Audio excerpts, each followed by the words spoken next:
Ferrego l'a critiqué pour son accent congolais. Le chanteur Ferrego a été critiqué dans sa chanson Regarde-moi pour son accent français. Premièrement, ce que j'ai à en dire, c'est que, bon, comme Ferrego l'a dit lui-même, il faut savoir que je ne suis pas français. Et c'est vrai, Ferrego est congolais. Première nouvelle. Enfin, c'est pas un scoop, je pense. Mais pourquoi est-ce qu'il y a eu cette polémique?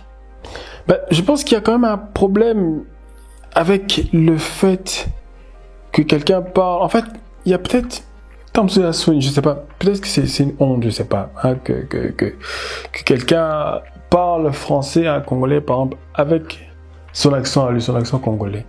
Moi, pourquoi est-ce que ça dérangerait, en fait? Je comprends pas. Tout le monde a un accent. Par exemple, quand vous entendez un Français parler, dans une langue, il a un accent, etc. Un Américain, il a son accent, etc. Donc, l'accent congolais, c'est quelque chose de normal, en fait. Parce que il a cette culture-là, etc. Il a tout ça, et il amène ça, justement, dans le français. Et c'est pour ça qu'il a son accent, d'ailleurs. Et je pense que, non, il faut être fier de son accent. Il faut être fier de le porter. D'ailleurs, je regrette, je n'ai pas vraiment l'accent congolais fort. J'ajoute un peu l'accent là pour faire exprès, mais c'est faux en fait. Mais bon, je vais même les dire comme ça avec l'accent congolais. Là, j'essaye, mais il faut être fier de son accent. C'est quelque chose de beau. Si vous trouvez que, je sais pas moi, l'accent italien, l'accent américain, etc., c'est beau, il faut aussi, dites-vous aussi que l'accent congolais, il y a des gens qui trouvent ça beau. Moi, je trouve ça beau. Une femme congolaise avec l'accent congolais, je lui jette une bague, tout de suite. Tout de suite. Franchement, non, je comprends pas. Non, il y a pas de question, en fait, parce qu'à partir du moment où, il faut être fier de ce qu'on a comme culture. À partir du moment où on en est fier, la question ne se pose même pas. C'est pour ça que je trouve ça bizarre. Non, c'est un minimum, tu fais un effort. Tu apprends une langue, tu apprends aussi l'accent, tu t'intègres, je ne sais pas moi. Pour commencer, je dirais que même les Français ont un accent quand ils parlent une autre langue. Et encore, même, c'est bizarre, mais en France, plus tu fais de la politique, plus ton accent est mauvais en anglais. Tiens, regarde. Le oui a besoin du débat pour gagner.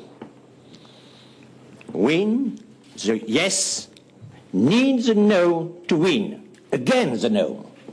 Tu vois, donc, vraiment, autant on peut pas reprocher aux Français leur accent, autant on faut pas reprocher à un Congolais son accent.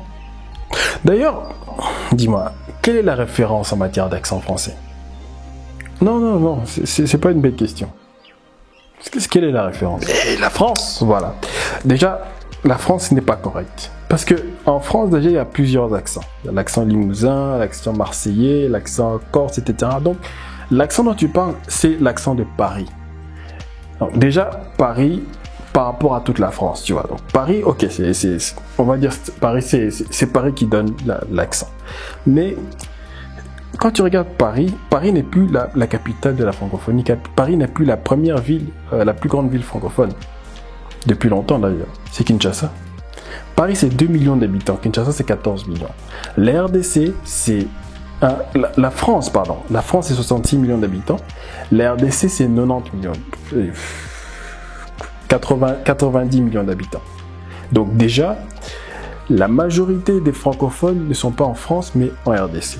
Ça veut dire que la majorité, donc ceux qui vraiment parlent le plus français, c'est la RDC. Donc, si quelqu'un doit dire « nous sommes les majoritaires, c'est nous qui décidons quel est l'accent français », c'est la RDC. Donc, l'accent français, l'accent du français, ce n'est plus l'accent de Paris, c'est l'accent de Kinshasa. Donc, déjà, on peut considérer donc, que Ferrego, là, parle français sans accent. Ah oui. Avec l'accent congolais, c'est-à-dire sans accent. C'est comme ça. Et les Parisiens parlent avec l'accent de France. Oui, on peut dire ça. En plus, cette chanson, c'est même pas...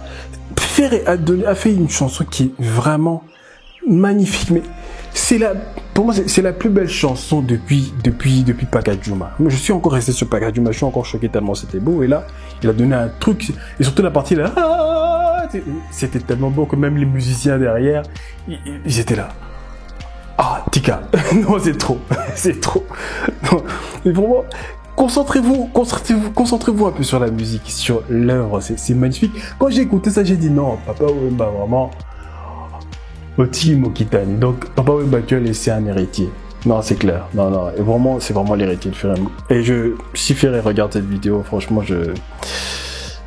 félicitations, merci beaucoup. Non, vraiment, mais maintenant, c'est dans mon top 3 des chansons avec Ferré, c'est-à-dire Pakajuma, Tombola Bendele et vraiment, si Ferregola me suit ici, vraiment, félicitations. C'est vraiment, cette chanson est entrée dans mon top 3 avec Pakajuma, dans mon top 3 Ferré, avec Pakajuma, Tombola Bendele et Regarde-moi maintenant. Donc, cette chanson-là, vraiment, je crois que c'est tout ce que j'avais à dire, en fait, hein. Voilà, c'est froid maintenant. Tout ça à cause de vos...